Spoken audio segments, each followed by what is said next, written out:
அஸ்ஸலாமு அலைக்கும் வரஹ்மத்துல்லாஹி தஆலா பரக்காத்துஹு. அல்லாஹுடைய கருணை உலகில் நாம் அதிகமாக தேட வேண்டும்.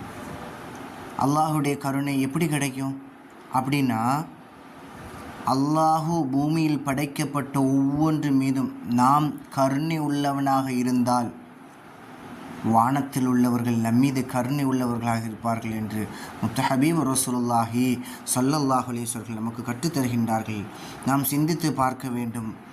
அல்லாஹுடைய குர்ஆனில் ஒரு வசனம் உண்டு.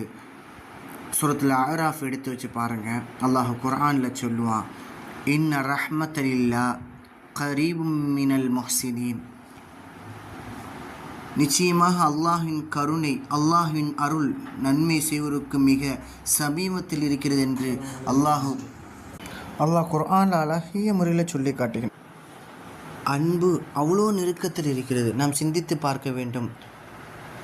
ஒரு விபச்சாரம் செய்து பாவம் செய்து நடந்த ஒரு பெண்மணி அல்லாஹ் படைக்கப்பட்ட ஒரு நாய்க்கு தாகத்திற்கு தண்ணி கொடுத்ததின் காரணமாக அல்லாஹு தஆலா அந்த பெண்மணிக்கு அல்லாஹு தஆலா சொர்க்கத்தை கொடுத்தான்.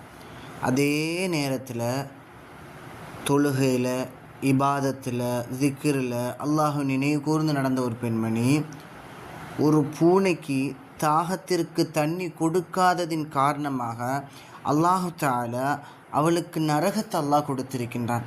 அப்போ அல்லாஹ் நம்மீது எவ்வளோ கருணைகளை அல்லாஹ் காட்டுகின்றான். அல்லாஹ் படைக்கப்பட்ட மனிதன் மீது நாம் சிறிதளவுக்கு கருணை காட்டினாலும் பெரிதளவுக்கு அல்லாஹு தஆலா நம்மீது கருணை காட்டுவான். இந்த உலகத்தில் அல்லாஹுடைய கருணை என்பது நமக்கு கட்டாயம். அதனால் அந்த கருணை பெறக்கூடிய வழிகளை நாம் தேட வேண்டும். அல்லாஹு தௌஃபீக் செய்வானாக. அஸ்ஸலாமு அலைக்கும் வரஹ்மத்துல்லாஹி.